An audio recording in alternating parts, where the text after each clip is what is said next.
Downy brome is a weedy grass native to Europe, Asia, and northern Africa. In the mid to late 1800s, it was introduced throughout much of North America as a contaminant in seed and straw, but it was intentionally introduced to the Pacific Northwest at least once as an experimental forage species. It has since been reported throughout most of North America, including all 50 U.S. states, but it is especially prevalent in the Great Basin and Columbia Basin. Downy brome is very cold tolerant, but also adapted to a variety of conditions. Although it can be found in many natural communities, as well as forestry sites and orchards, it is most commonly found in open, disturbed areas, including roadsides, wheat fields, other crop margins, and overgrazed rangeland. Downy brome is considered one of the worst weed problems for winter wheat growers in western North America, significantly reducing production. In rangelands and pastures, it forms monocultures that suppress native and more desirable species, particularly perennial grasses. Downy brome increases both the number and size of fires, which leads to a decline in native woody species poorly adapted to fire, and which also increases erosion. Downy brome is a tufted winter annual grass with fibrous roots. In western North America, seeds germinate in fall and winter, typically after the first significant rain. A single plant can produce a few to many flowering stems that generally grow from 1 to 2 feet tall, though plants will grow shorter and sometimes with only one flowering stem if growing in dense stands in dry soil. Leaves are alternate with flat blades up to 6 inches long and 1/4 inch wide.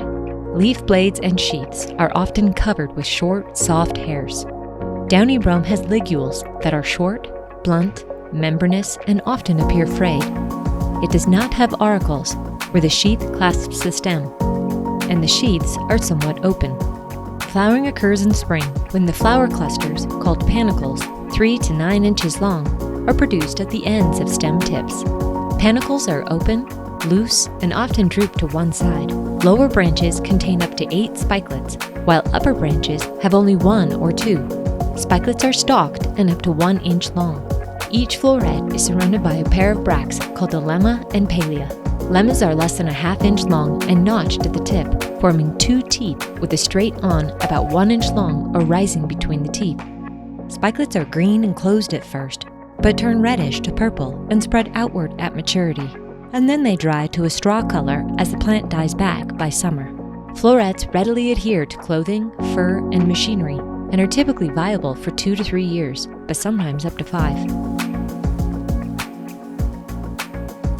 Downy brome closely resembles several other grass species introduced throughout North America. Smooth brome typically grows at least a foot taller than downy brome and has a rhizomatous root system. Japanese brome grows to a similar height, but its panicles are less drooping, its florets are more dense, and its awns are less than 1/2 inch long. Ripgut brome often grows slightly taller than downy brome. Its lemmas are up to 1 inch long, and its awns are up to 2 inches long. Ventonata typically grows slightly shorter than downy brome. It has much narrower stems, and the panicles of ventonata are more pyramid-shaped rather than drooping to one side as in downy brome. Ventonata also differs in that its upper florets have long, twisted, and bent awns and separate from the spikelet in winter, while the lower florets have short, straight awns and remain attached to the branches.